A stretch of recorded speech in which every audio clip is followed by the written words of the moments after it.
Hello, this is Ivana. This is Yaw. And you're listening to the podcast Life in Black and White. And all the shades in between. We share all things life, relationships, marriage, parenting, race, and much more. If you enjoy listening to us, then please follow or subscribe to this podcast. You can also find us on Instagram and Facebook under Life in Black and White.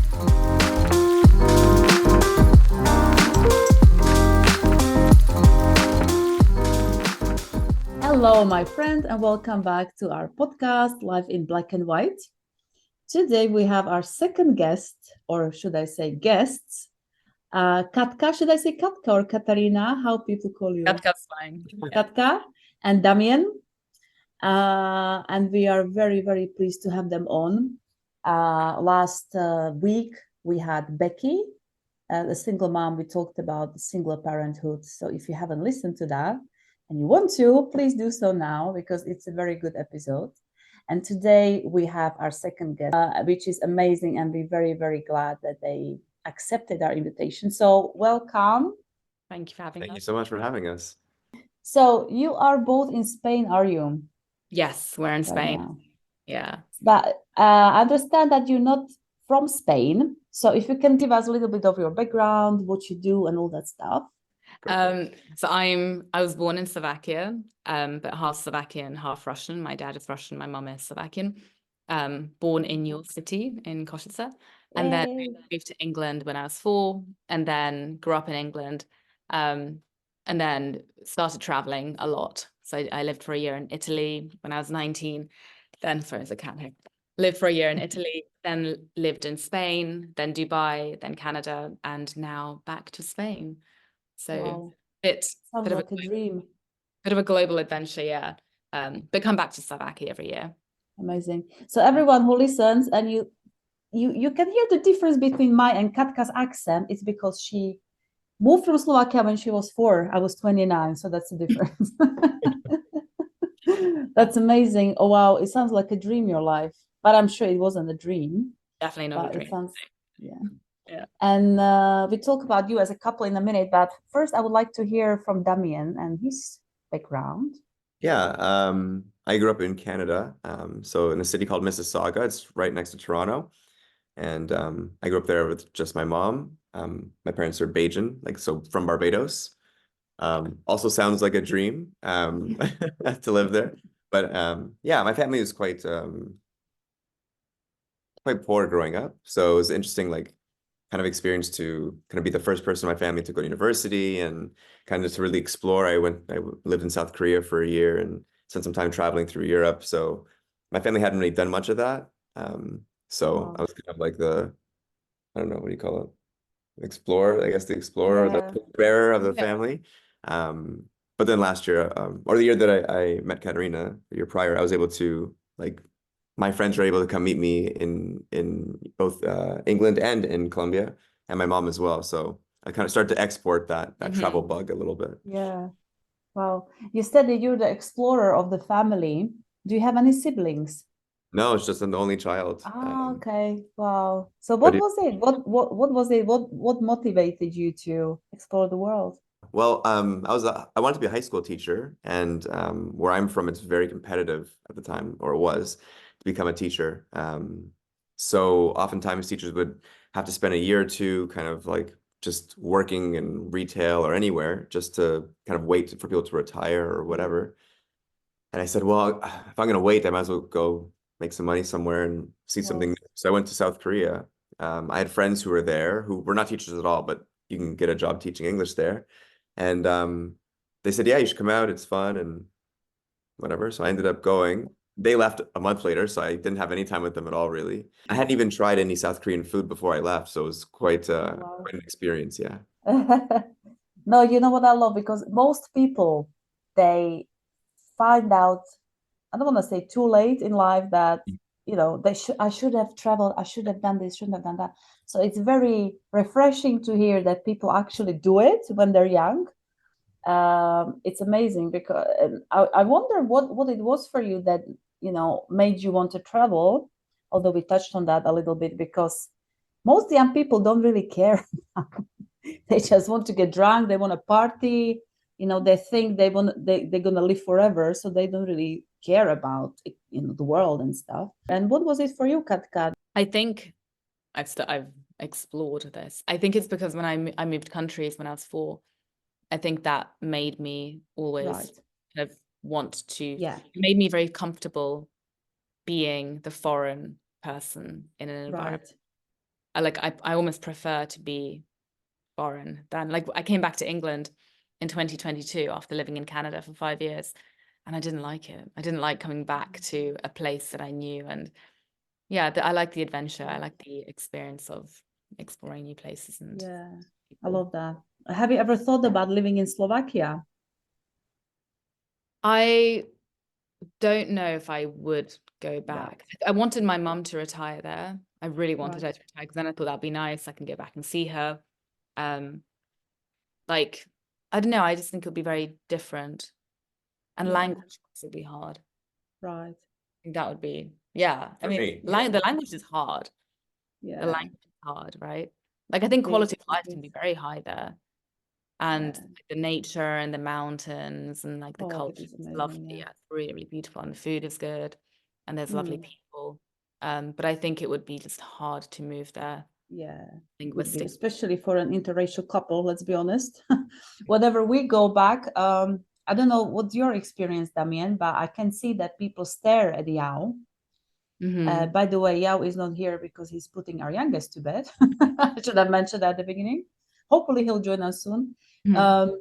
So people stare, but it's not like any negativity behind it. It's more like curiosity. Mhm. It's I remember when I was a teenager, it was very rare to see a Black person. Mhm. Now it's more common, but still people are curious.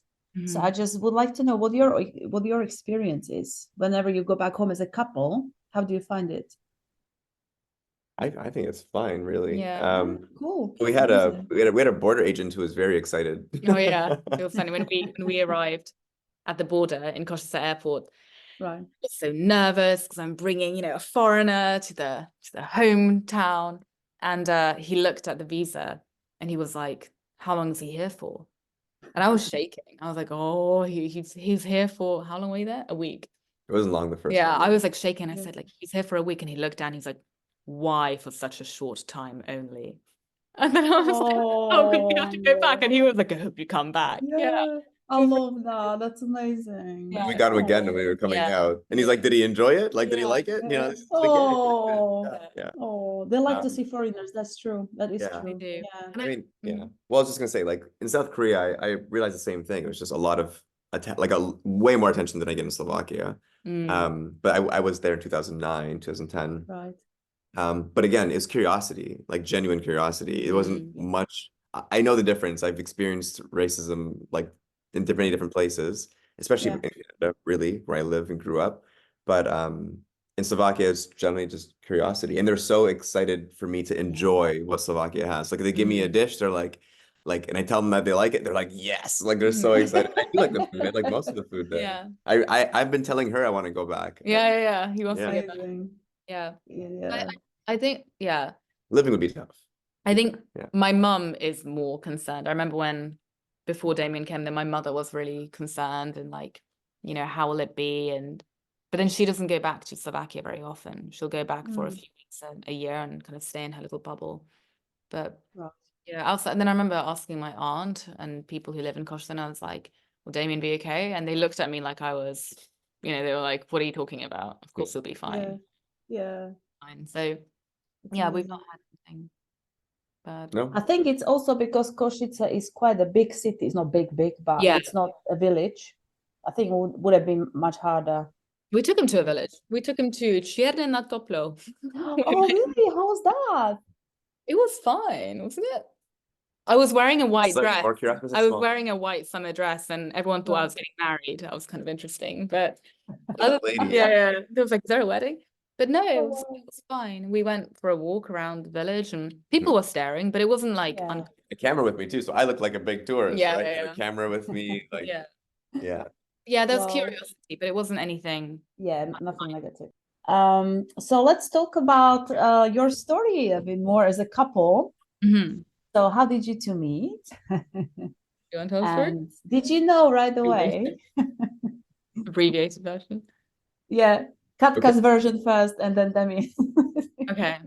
Go It's a ahead. long story. We'll try and Yeah. keep We're doing the, No. she said a condensed version, you're saying, yeah. Yeah, we'll do a short version. Short version is, so we were actually both living in Canada, but we didn't know each other. I was in Vancouver and he was in Toronto. And it's a bit of context, is my dad lives in Ukraine, like on the border. So my Russian dad lives in Ukraine. Right. And I left Canada. I left Canada in like early 20, when the war started, basically. I was like, it's time to leave. I've been here 5 years. I'd also called off an engagement there. So it's like, there's a lot of reasons to leave. I don't stay here. And so I came back to Europe, to London, and I knew quickly that I didn't want to be in London. I knew that I didn't like the city. Like I'd kind of outgrown it, I think. Because living in Canada, in Vancouver, there's a lot of nature. It's a very different lifestyle. Being in London, I was like, I don't think I can be in London. And then I started making a plan to leave London. I didn't know where I'd go. I didn't know what my plan was. I didn't know what job I would do. I just knew I didn't want to be here. And I don't want to be doing the job that I'm doing. And so then I actually went to Slovakia to the mountains, to the Tatras, and I was doing a hike on my own. And I had this epiphany that I wanted to take a bit of a career break. And then yeah, I went to a music festival on my own and met Damian. Is a short version. Yeah.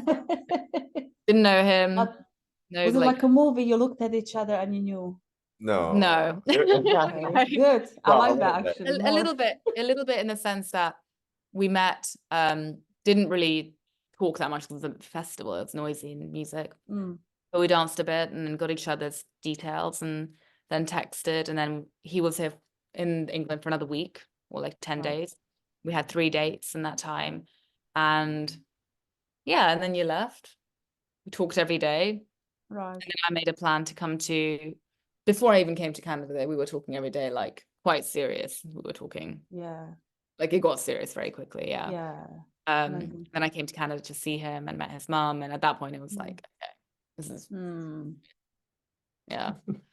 You can't resist the Slovak woman, can you? Yeah, They're the most beautiful.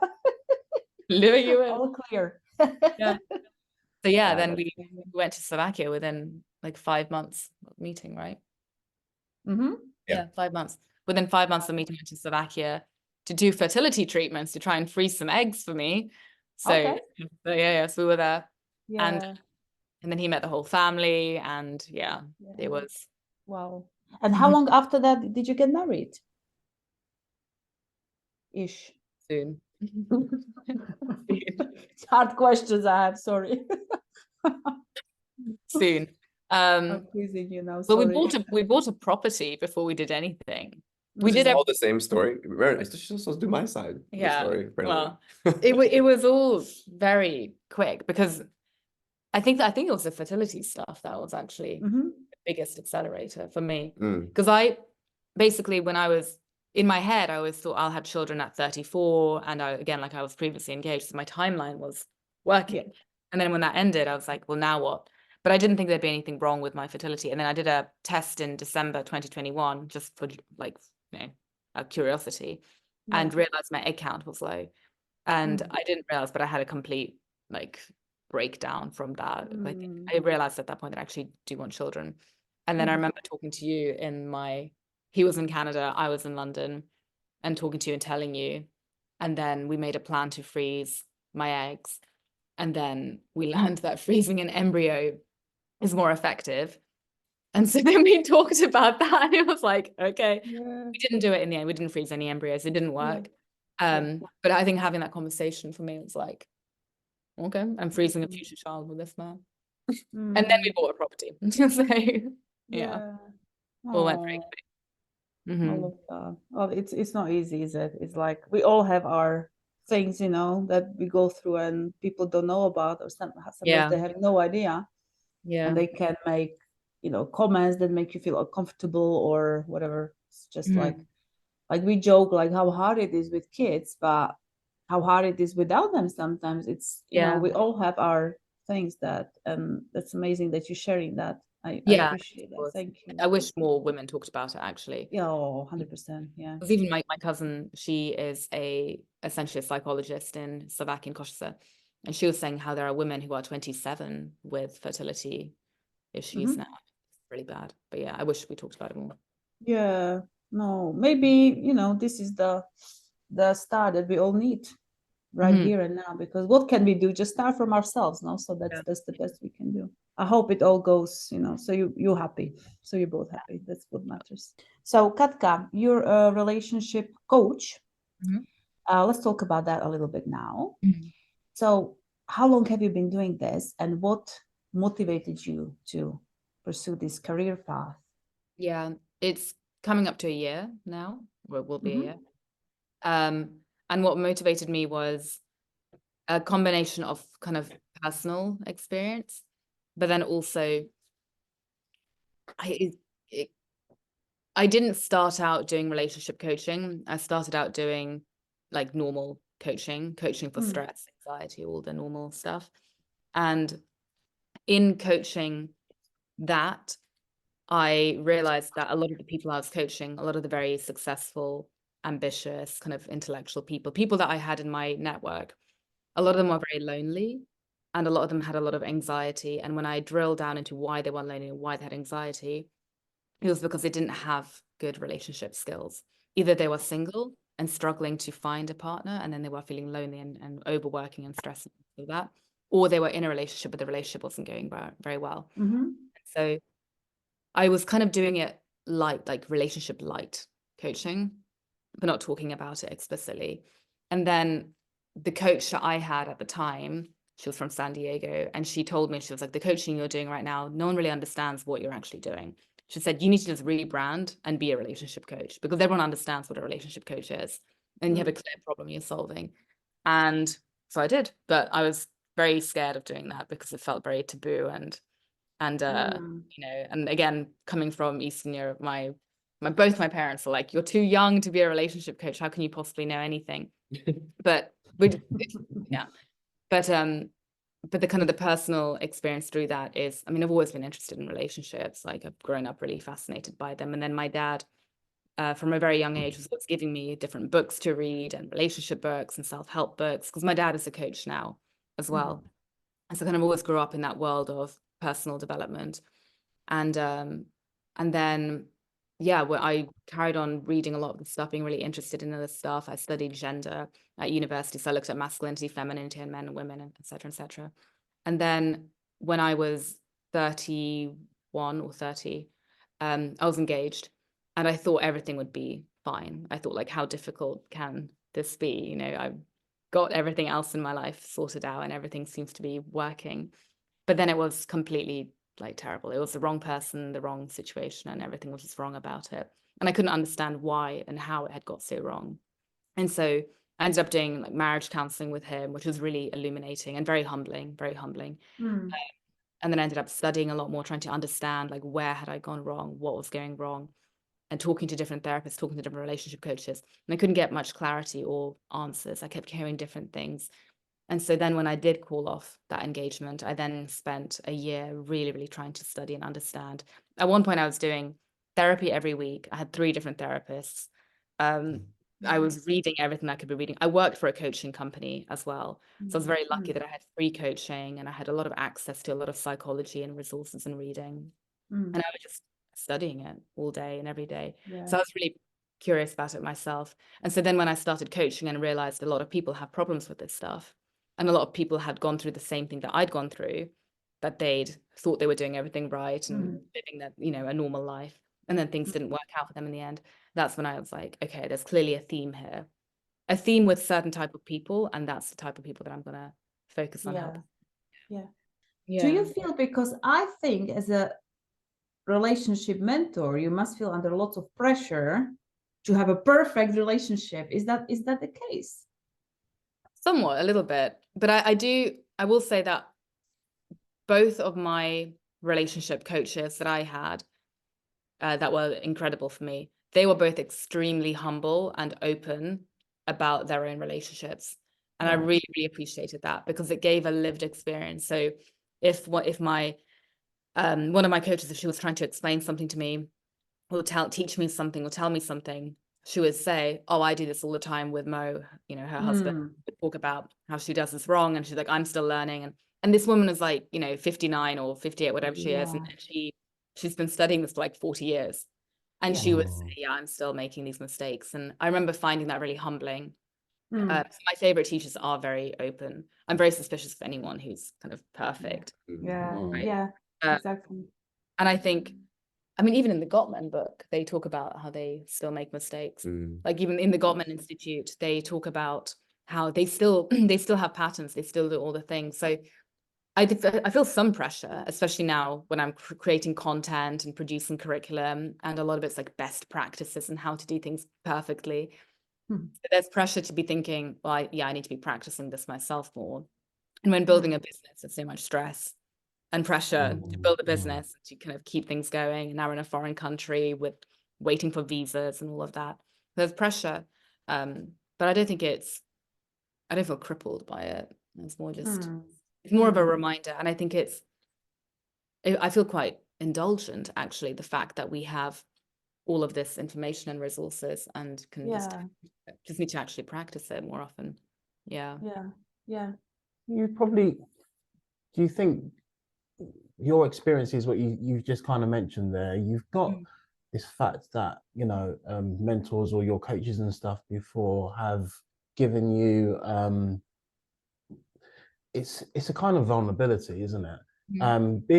Being open allows you to kind of connect to that person or persons or people and stuff who you're referring to, and it just gives you a little bit more of an insight and allows people to be more open about being able to just turn around and say, you know what, actually I've told you all this, but we've just had a really crap day. Apology for want of better terms and things, but you know, we've just had biggest argument or whatever and stuff the other day. Oh, we're over it and stuff now. But understanding that even the person who comes across and has this, you know, like you said, have it all.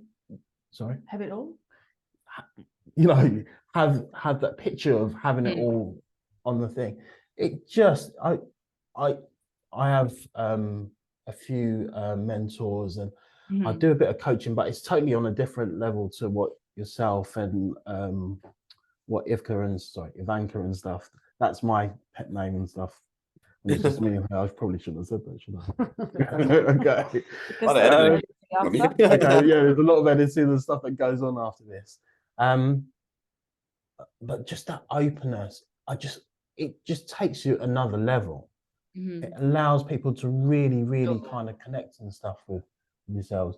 And do you find that you do that in all walks of life? Are you both quite open about who you are, or do you still have certain boundaries that you still think, okay, I'd love to tell you this, but this is probably a little bit raw and I probably don't want to delve too deeply?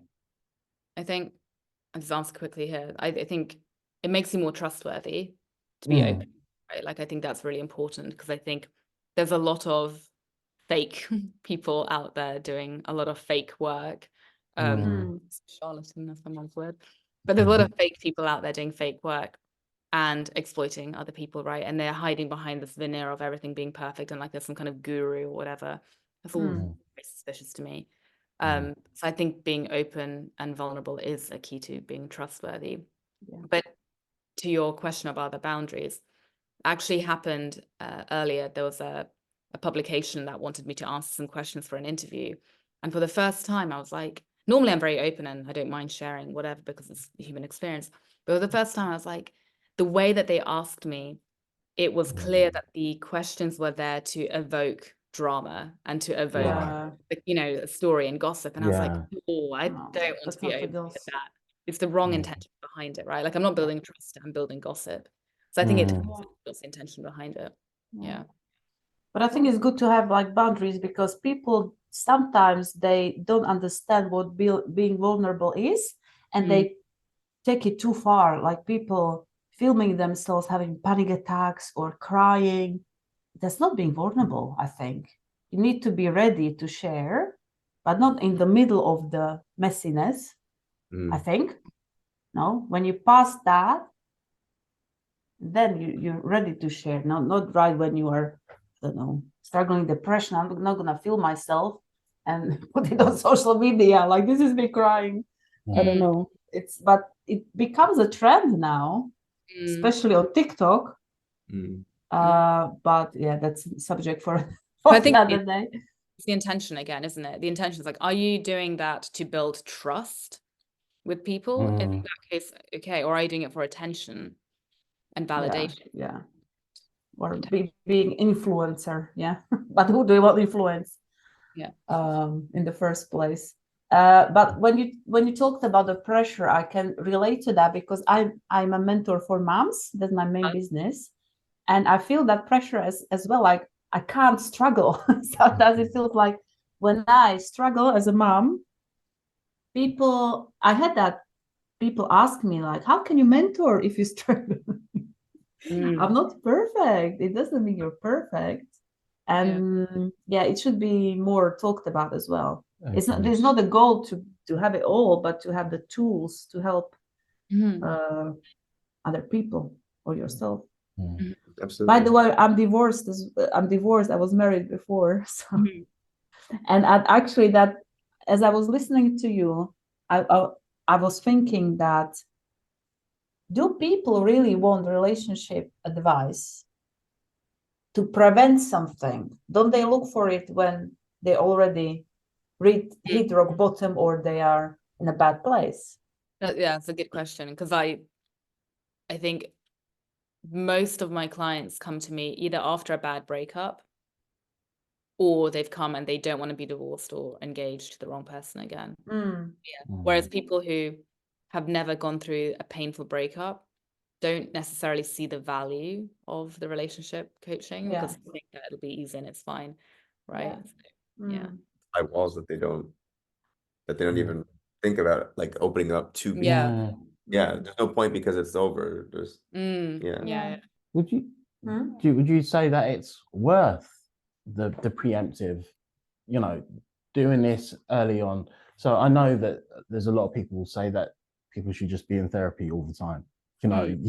There's always something there that you'd probably need to kind of go through and need to kind of review and things. But would you consider it worth, having therapy even before you feel that there's, you're in that place and, you're going through that kind of hardship, if hardship's the right word to use? Would you say that it's worth members start thinking about therapy as a preventative means of, dealing with these things? I mean, I do agree that I think that therapy is also a very broad term of different kind of treatments and kind of experiences people can have. I do think it's important that people have a professional, I would say, outlet for some of the things that they have going on inside of themselves.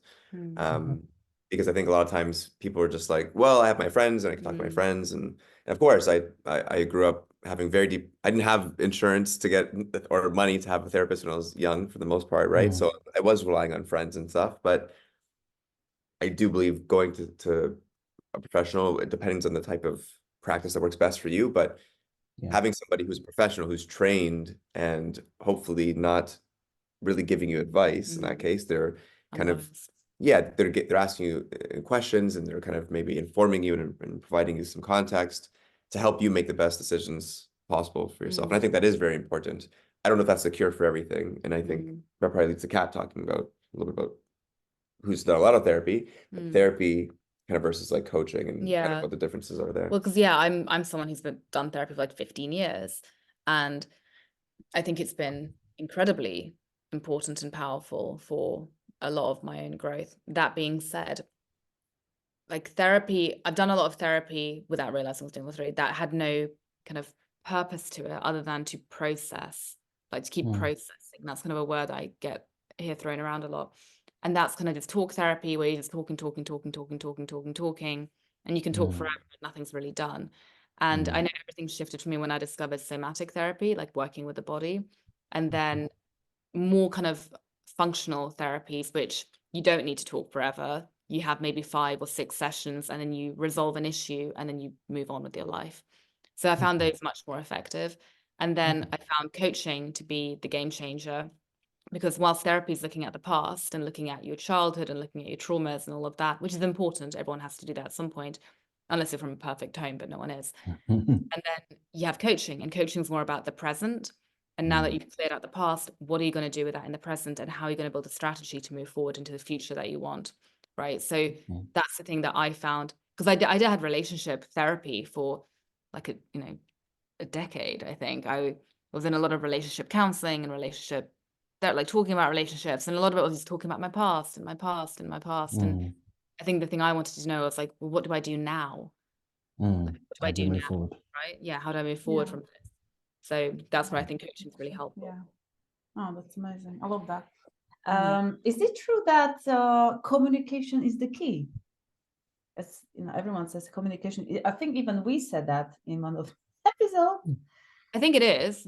I think, but that's such a big thing to say, right? Because I was the right communication, the effective Yeah. communication. Well, rather I'd say it's firstly communication with yourself is the key, to get really clear on what is it that is coming up for you that you want to communicate to someone else. Does it even need to be communicated, or what's coming up for you?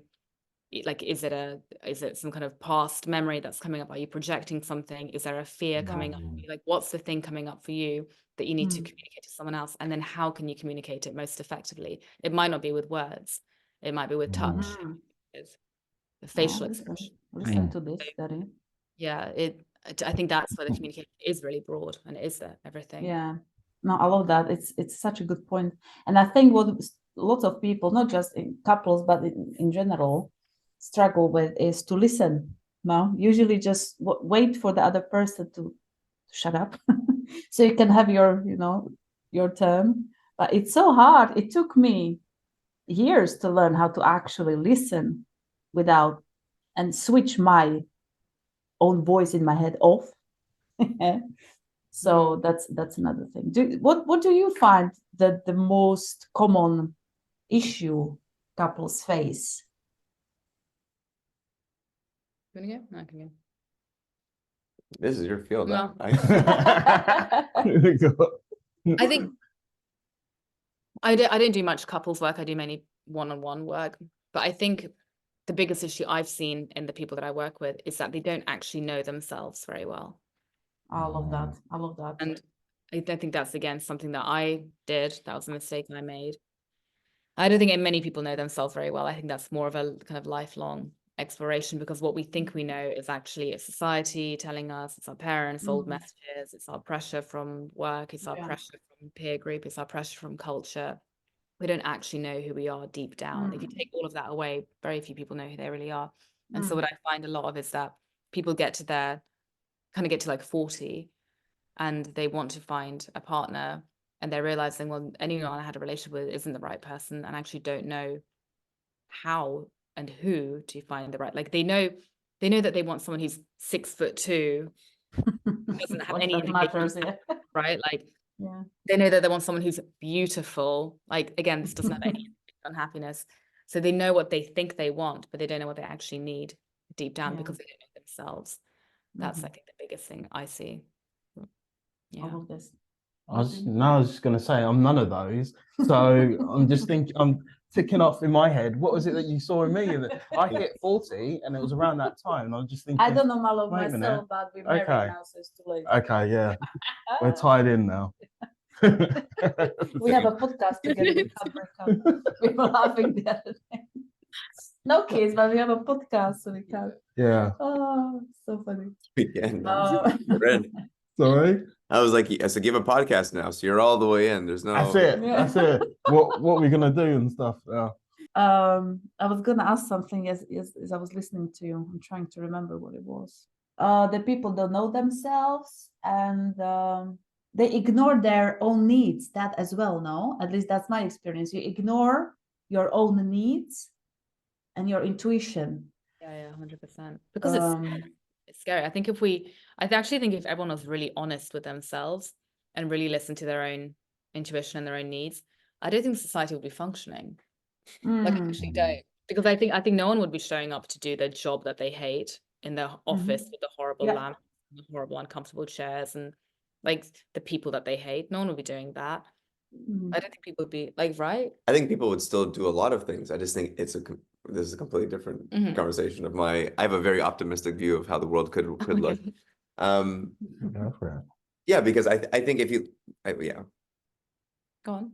Well, basically, I think if you look at like, I understand what you're saying though. I think in this world that we live in now, I think what you're saying is absolutely true. Yeah. I think you'd have to completely change the way the world operates in order for people to really be able to be like, Yeah. I'm gonna satisfy my needs consistently and still be part of a community, still be, you know, a part of building something for other humans and animals and whatever.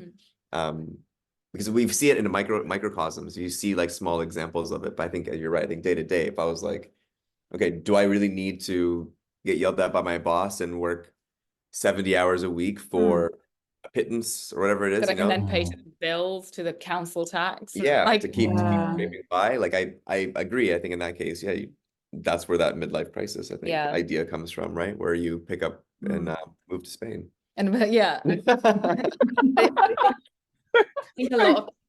I think I actually, my theory is that, I don't think it's not even a drastic theory, but I think because people are afraid of looking at who they are deep down and kind of going within, because they know they know intuitively if they go within, they're going to open a Pandora's box of unhappiness that they're at, right? And so they numb out with all of their different behaviors and drinking and addictions, whatever it might be, shopping. But yeah, I think people, when I say that, it sounds like people are living a really miserable existence, but I think that's most people. Like, I do think that most people, unless you've gone within and looked inside and opened that Pandora's box and started to kind of look into your needs and started to meet them, you're always going to be feeling with this feeling of like, something's a little bit wrong with my life. So most people are miserable is what you're standing by. I think they are. I'm not saying everyone is, but I think that there's a book called The Way of Integrity by Martha Beck, which like changed my life. She talks about this. She talks about how most people live out of integrity with themselves. They live to the vision and the model of how they think they should live. And she's a Harvard professor. She was like, you know, she grew up in a Jewish family in America. So she was like, I grew up in this kind of world, and I then went on to Harvard and I was studying and blah, blah, blah. And everything was like perfect. I was married, everything was perfect. But she kept thinking there's something a little bit off in my life. And I don't know what it is. Something feels a little bit off. And as she began to look within and really go within, and she kind of writes like Dante's Inferno, went kind of into the dark journey. She realized that she was gay. So she had to call off her marriage. Wow. Yeah, like that was a big coming out. And then her whole life kind of shifted. But then at the end, she says it wasn't that different to what it was at the beginning, but she'd gone through the journey and made her peace with it, if that makes sense. Whereas if we don't go through that journey and we don't make the little micro adjustments we need to make to meet our own needs, then we always have a feeling of something being a little bit off. And I thought that was really poignant, because she was like, yeah, statistically, most people have either anxiety and stress, and they're a little bit unhappy, and they're avoiding it because they're too afraid to go within and see what's up. Yeah. It's easier to ignore. No. Too late for this. Like No. But again, this is the honesty. This is the deepness, and it's great to hear this. You know, this is what people will to listen to, and just maybe take that one step and think, oh, maybe I do just like scratch that little surface and just see. You may be getting a lot of work and stuff from this, by the way, just off the back of what you just said there. Yeah, exactly. No, but no. Amazing. I think the main final thing I just want to say to that is that when you do scratch that itch and you go within, it's not like life is going to collapse and you're going to end up, you know, running around naked in the streets. Like, your life will probably. That's my need. I need to do that. I was going to say I don't do that anymore, so fine, it's all right. Okay. But generally, like, if we really boil down our needs, they're pretty simple, aren't they? Again, your need isn't going to be like to harm yourself or to exile yourself. Your needs are going to be to be kind and loving to yourself. It might just look a bit different from the office that you're working in and the like the city you're in, maybe. I don't know. Yeah. I also think that it doesn't have to look as dramatic as Yeah. what, like, Doctor? Martha, Actually, yeah, Martha, yeah. not Doctor. Yeah, she's a doctor. Okay, Dr. Beck. I'm gonna say Doctor. Be respectful. Yeah. Yeah, like what Dr. Beck had was obviously a tremendous shift in their life in terms of like you know coming out to that time of your life is gonna be very difficult in the midst of a marriage. Yeah. If you explore yourself, it may not be that kind of No. deep, especially the earlier you can do it and the more frequently that you're able to do that. Even as dramatic as our life, where our lives have kind of transformed quite significantly. But I think both of us got to a point in our lives where we were overstretched. We had been ignoring things for too long, got to a crisis point. Sorry, a cat is scratching my. That's all right. That's okay. Yeah. But we got to a point where, you know, I had my own crisis point, and I think Kat had her crisis point, and it's because of that our lives had to shift so much. I think people are scared that once they crack open that shell, everything's going to change. It doesn't have to. It doesn't mean that everything is completely wrong. It just means that maybe you need to be more in line with what you actually value, and maybe it doesn't mean that you quit your job and flee into the woods, but maybe you quit the current job you have and move to something more fulfilling or more sustainable for yourself. I always say, how can you can't earn money you love doing a job you hate, no, or be happy.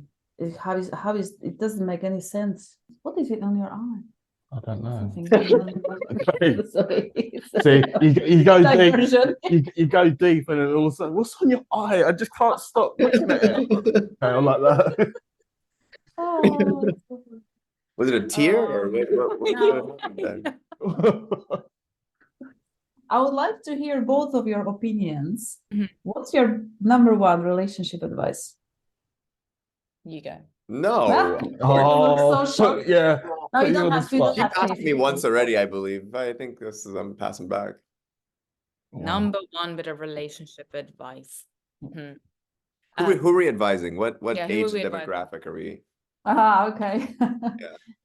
40 or midlife. Midlife, and they're in a relationship. Yeah, because that's when. yeah. That's when most couples have crises, no? Yeah. Well, I think in that instance, because what tends to happen is that it's like that projection of blame, right? That it's not my problem, it's something to do with them. There's something wrong with them, and they're the reason, they're the fault. And if both people are thinking that, then it's a disaster.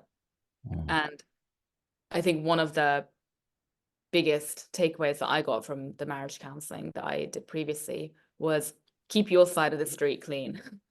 So make sure that, and I'm gonna add to that, but it was like, make sure that you are doing everything that you can to know that you have tried everything in your power to be the best that you can in the relationship. And that might mean, doing some therapy. That might mean taking time to process whatever's coming up for you. That might mean getting more support, whatever that might be. That might mean supporting your partner more, because if you're not showing up properly for your partner, then you need to step up and support them. So whatever it is, and being attuned to what it is that you need to be doing to keep your kind of responsibilities in check. I think that's one of them. But I think that's not to say that it's the relationship is 50-50. It's more just do everything in your power that you can to keep the relationship healthy and growing. And again, that might look like compromising on your needs sometimes, right? Because sometimes what the relationship needs will be different to what you need. And there's going to have to be a balancing act there, but do everything in your power. Stop looking at the other person to fix it or to be better. Yeah. Because one person can change and the whole dynamic can change. Yeah. I like that. You didn't hear that, did you? Whoa. No, what? I'm not going to say anything. That little underhand, wow. I think there's something that I might need to kind of sit back and review. I think we should work with Katka. I think I told you there was going to be more work coming your way. As I'm listening to her, I'm like, uh-oh. Oh no. So No. it's kind of liberating though, if you think it that way. Like I remember when I heard that bit of advice, I was like, oh, okay. So if I just assume that I'm responsible for everything here, and I assume that I can't control what he does and what he wants to do or what he's thinking. Like, I cannot control any of it. All I can do is be the best that I can be. And if I can see that something needs to be done, then I will lean in and do it to the best of my ability. It won't be perfect, but at least I have a clean conscience that I'm like doing everything I can. Right. Yeah. Okay. If both people are doing that, then it's magic. But yeah, that's my little We two have- cents. Yeah, Go Damian, on. do you have I any should have gone advice? first. See, now the pressure's. Okay, edit this out, and then I want you to have me go first and have her. That'd be great. Well, I was thinking of the advice that I'd always get, like, to be the most often, which is, and I actually don't agree with it, but it's risky. Anyway, the advice is like, basically your wife's always right, and like always say yes or whatever to your wife. And Okay. I'm gonna let you. cutting some. Don't say anything. Don't even speak. Actually, you better just. Don't worry. I I'm don't there. Everything's tired. Everything's just being. Yeah, it's fine. I'm just. You gotta I'm zip it. still smiling. I'll take this one. I'll take this one. I'll speak for the community here. Yeah, no, the reason being is that I think it's kind of to what Kat's saying is that if I'm just agreeing with someone and I'm kind of just going along to get along and I'm not expressing how I feel or my needs or any of those things, then of course I'm gonna be unsatisfied. And I'm also not gonna bring my 100% self to the relationship because I'm not fully there. I'm checked out in on myself, right? So it's not to say that you don't compromise or you don't work on things together or you don't, like dedicate yourself to somebody. It's that to keep that person also, I guess, honest and integrity is that you have to challenge them by kind of expressing and showing the things that you also need, right? If someone is just receiving in a relationship and you're always giving, you end up kind of, Kat taught me the term like self-abandonment, right? You're abandoning yourself to serve somebody else. I think there's times where that happens in a relationship, obviously, especially if someone's ill or there's difficult moments or difficult stretches of time. But the goal is to achieve some sort of balance, not necessarily 50-50, but some sort of balance where you are kind of both putting in your all into the relationship. I'm very concerned. Look. No, I'm looking. I'm like, was it good? Was it good? No, it was good. It's good. That balance always alternates, doesn't it? All the time. All the time. It will never stay. No. I know what my biggest issue is. Mhm. Oh, we could go on forever, but No, we couldn't. We couldn't. oh, thank you. See, this is what I do. See, I would have done that and then Alaska. switched it. Yeah. Okay. Alaska. Go on. That everything irritates me, yeah, and it's awful, and I irritate myself for that. But so many things irritate me because I have misophonia. Oh, me too. Like the sensitivity to sound, and of course, Yaw makes sounds. Everyone makes sounds. But This is why I got the water earlier on when I just got in. yeah, so I'm so hard to live with. I don't know how he's still with me, to be honest. And when we go to sleep, no, he can't move, he can't breathe, he can't do nothing. And I'm so sorry for you because I know that's awful. I would have killed myself if I would leave myself. To be honest.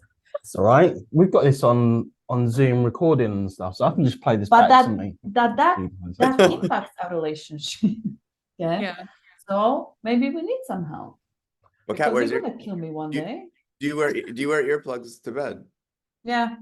Okay, like Kat does too. It's funny. I am the one with misophonia as well, but mine is not. I've had it since I was very young, but Okay. it doesn't enrage me. I just Oh, become good. I have overly rage. fixated. Yeah, I just Yeah. become fixated. So, like, if I hear a tap dripping or some sort of like, I was a high school teacher for years, and kids would click their pens, and I would tell kids Oh, the that first day of school, I'd be like, okay, so this is not you. It's entirely me. However, for me to be able to teach you properly, if you click your pens a lot, I will end up staring at you like quite intensely. And Yeah. I will hopefully vocalize, I need you to stop clicking the pen, please. Yeah. Because like, yeah, it's just a, yeah. So I It's a totally two-way understand. street, yeah. We shouldn't think like we should change or that others should change. It's always 50-50, like we said. Oh, Yeah, yeah, And just it's okay to slight make a request balance. to keep it in mind if you can, right? Like, so I might say like, I'm not upset with you when I tell you that if you can stop clicking your pen, please. Like, I'm not mad at you. I also click a pen, but if I'm clicking it, it's not annoying. Yeah, Mm. exactly, because you expect the sound, you know when it's coming. Exactly. No? Yeah. Yeah. And, So I and tell then, them it's my thing, and everybody has their own thing, and we try our Exactly, yeah. best to accommodate each other. It doesn't mean you're gonna be perfect. Yeah. exactly. Like Yaw is too slow. I'm kind of feeling that there's a At big every- shift and stuff with here. There's a few things that seem to be unraveling quite quickly and stuff on this. No, On it's this just session. because I just talk rubbish about myself, so I need to balance You it need to out. balance. Nice. Yeah. I was. So you don't come out of this as the perfect one. Then I won't say what I was gonna say is that we've all got, like you mentioned there, we've all got our things, and Mm, there are always going to be things that's going to irritate and annoy. yeah. You The just older kind we of- get, but you especially. just get used to certain things, and it's like sometimes when Ivanka and the kids and stuff, it's those things that I actually miss the most, and it's weird, you Oh, know. when we go away, You know, yeah. the first couple of days, you're like, When we oh, back just home. peace and quiet, and no this or that. Oh, you're moving this, or you. But then when you're there, Mm. they're the things that you miss the You most because. addicted to it, even though you hate it. I think Are you saying that I'm institutionalized by what you? Wow. This is. no. I think we are. We need even the annoying things when we used to them. I don't know. I'm not a psychologist. It's just let's not go. Let's not analyze. It's no.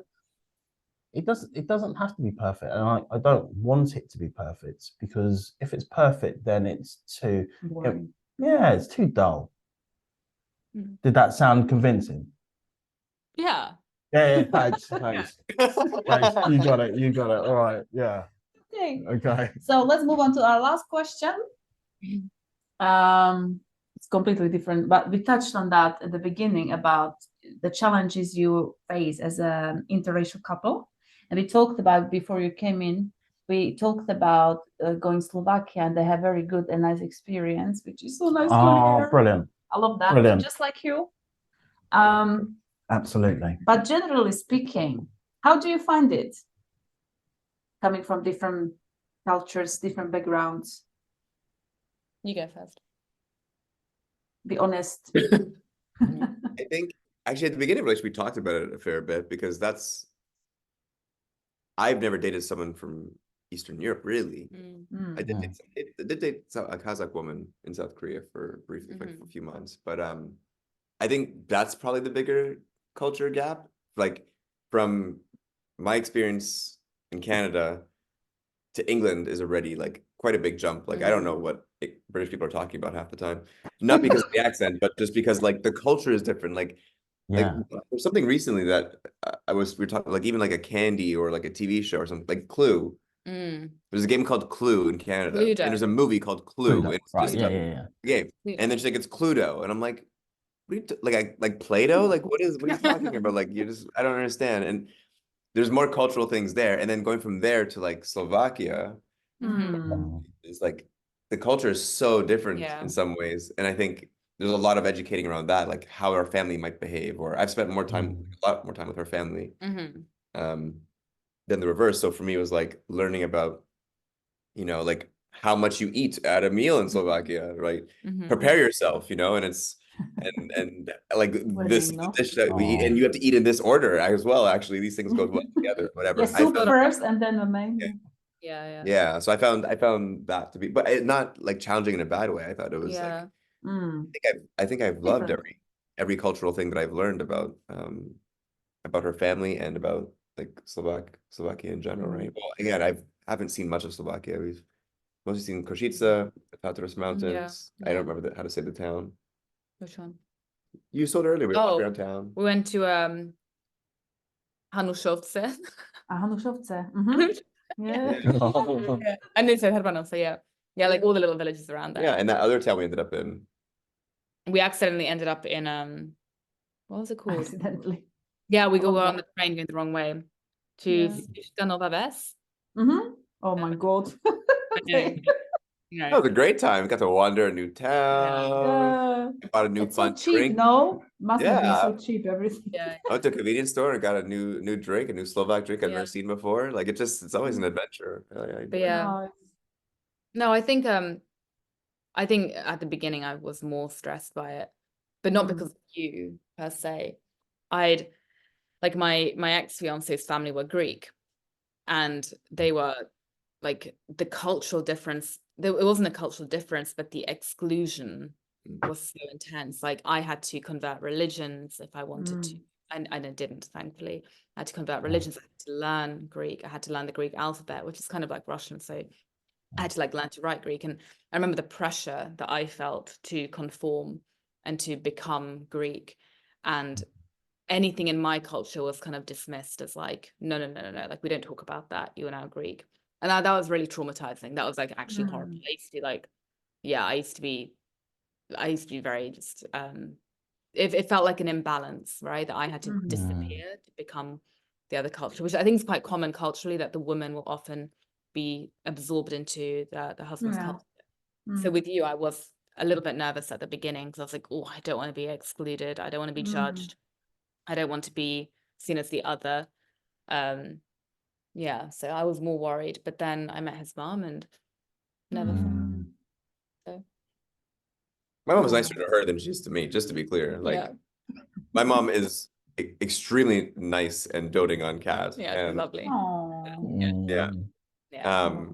You'd think that she was a daughter and I was the son-in-law. Son-in-law. Yeah. Yeah. Yeah. And then my family have been very, very chill. I think my mum works with like a lot of men. She's a teacher as well. So I think my mum's kind of like, you know, she's nothing really surprises her because she works for like 30s and 40s men. I showed up at her door with her daughter. First time she's meeting me, I have her daughter's luggage we packed up from her flat in London. And I have my own luggage because I'm apparently moving in for the next few weeks before we go on to the next, go to Slovakia, right? Which is also her mom's apartment. So I'm staying in her home for the first time meeting her and then I'm going to Slovakia. So very accommodating. Very my mom was not, but she, like, to me, she was like, who is this guy? Like, is he homeless? Like, who is he? Yeah, and then my dad grew up in Russia, where what's the Nigerian society? My dad was part of some Nigerian society in the Soviet Union. I don't know what was going on there, but he had a lot of Nigerian friends who attended his wedding and stuff in Russia, right? So it was kind of, like, I wouldn't say it was like, it was more curiosity rather than anything negative there. So yeah, I don't think we felt anything, but then I guess we don't know what we don't know, right? People aren't going to be like yelling in our faces. Can people are just creeping behind our backs, being like, I leave, we leave and they're like, oh my God. Man, they didn't salt that nearly as well as we do. Our salt is we salt things much better than they do. No, that's as deep as it could go, possibly, I can imagine. Yeah, I do feel lucky though but I think we've also been quite intentional about where we go, right? Like we're right now in a part of Spain which is very liberal. I mean, it's not that diverse in the winter, but like it's a very egalitarian and welcoming place where we live right now. And then London, London is London. Košice is like a big city. I'm sure if we hung out in the villages long enough, it would probably be a little bit weird. But I mean, to be fair, I haven't seen much of Košice outside of like the strip. And Chanovce is where I'm from, born and bred. I've adopted it as my hometown. I'm very proud to be from people stare at Chanovce. In Chanovce, people stare at me. They do a little bit. No, they take care of us when buses are canceled. They let us. Oh yeah, because they clearly know he's foreign, right? So people are like, "Oh, it's the American in town," and they start show like where to go. So yeah, I think we've been very lucky. Yeah, that's so nice to hear. How about you when you've been to Slovakia, and how has it been? Good. We don't have any bad experience. People stare. I think we kind of mentioned it on a couple of other shows and things, and I had preconceived ideas of what it was going to be like when we went there, and I was thinking, we'll get there, be some idiot or somebody kind of, but it's been the opposite, seriously, and it literally is moved around a little bit, so there's a difference. Like at one point I was in Jersey like years ago, and I remember walking down the middle of the high street, and people are just kind of stopping and like staring and watching me kind of go past with the person I was with and stuff at the time. But it wasn't like, oh my God, who's that?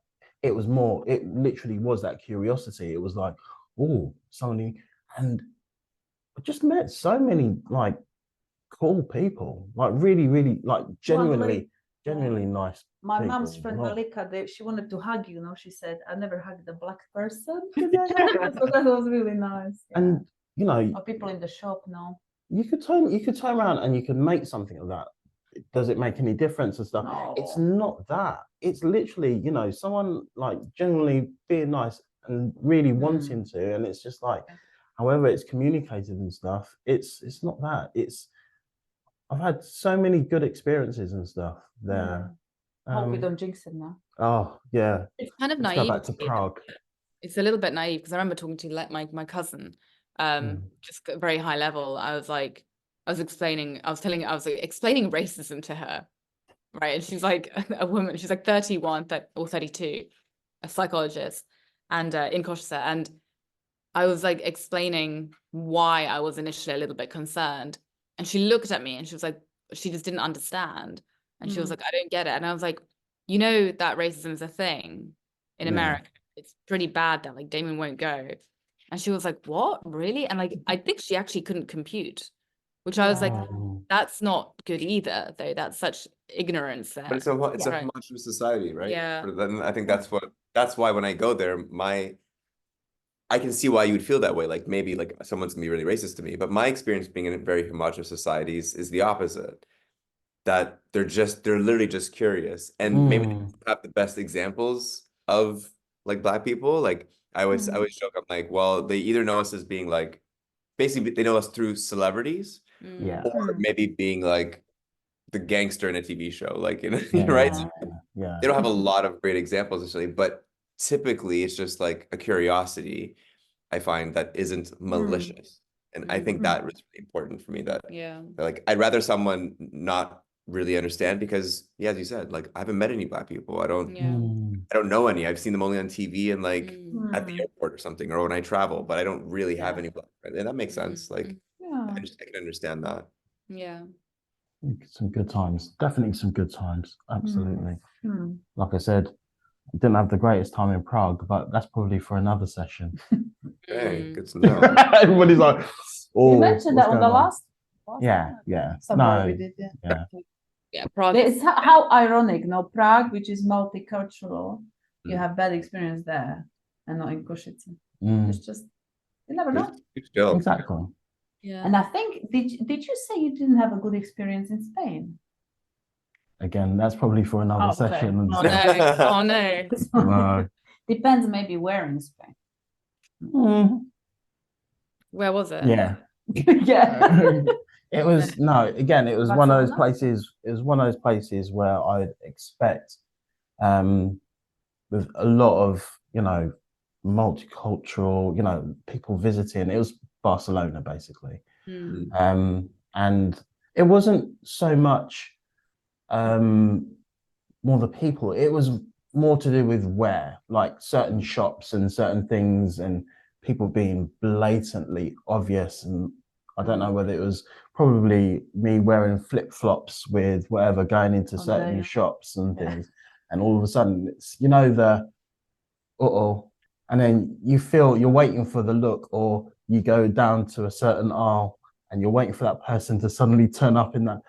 Sometimes it could be some of my biases, absolutely, but but you know, sometimes you just, you know, there was other shops that I went to and it was perfect and it was fine, and you know, they were fairly high-end shops, but it was okay. But this particular shop, I just had such a and it just stays with you. I mean, I don't know that, but it's okay. It's like you say, it's just, I'm not a young chap and stuff anymore, so you know, these things are all part of the journey, right? So I don't age. No. You should have seen me with my child and stuff, my cherub earlier. Definitely aged me. The grey hair. Yeah. Yeah. Okay, so guys, thank you so much for Yeah. sharing everything with us. It's so nice, and I think you would have a great time having drinks together. Well, thank you Hopefully for one having day. Yeah. Thank you so much. We'll include links to Katka's coaching in the description. And obviously, apologies that I didn't get The whole on. Yeah, get here a little bit earlier and things. Some really great. I don't want to just say content, but it's just nice really chat, nice no. chat, It was no, but it was great because I yeah. love the openness and stuff of this because it really allows people to just say things aren't perfect and that's okay. And Yeah. you know, the more people hear that, the better it is and stuff for everybody. I Yes. feel. But no, it's amazing from both of you. And like I said, the open invitation to Scotland, please, if you're ever up this way and you feel that's it, but then we can definitely arrange something for Košice. I always say it wrong in a wrong. I say Košice, and then you say, well, you're not really pronouncing it correctly, are you? No, it's pretty good though. I hear Košice and I'm like, what is that? Yeah. So, but I do say that to just annoy her sometimes. Oh, you do? before we let you go, I have to ask one more question. Sorry, guys. Katka, do you have Slovak or English sense of humor? Oh God. I don't know. English. English, I think. Okay. Oh, well done. Well done. TV show she makes me watch, I know it's English. Yeah. What is Well Slovakian done. humor? I don't even know what that would be. Yeah, hates it. No, That's what I'm asking. I don't know what you mean. Because it's very like morbid sometimes and dark humor. Oh, she has that too. Yeah. Oh, good. Yeah. Good. But I'm Yeah. also half Russian, But she's right? not smiling. You're not laughing. You laugh in English and you're morbid in like Eastern Europe. Like Yeah. the Slavic side is like Yeah, really like dark. babushka. So it is there. Yeah. Good. Yeah. Yeah. Good, Okay, good. even Yeah. more now. No, seriously. I'm again, this is probably on every single episode that we've done. I still think that she pays her friends to laugh at her jokes. I'm gonna keep this going until somebody turns around and says to me, actually, you're right. Just for the No, sake of saying it. Seriously. Oh, Some of them is just I'm like, gonna pay someone to say that to you. you so know, can be you know when happy. you see the crickets and tumbleweed and stuff goes by, you're like, okay. On that note, it's really, really great to hear from you both. Yeah. Thank you so much. Thank It's you. really great. See you soon, hopefully. Definitely keep in touch. We will. See you later. Bye. Take care. Bye.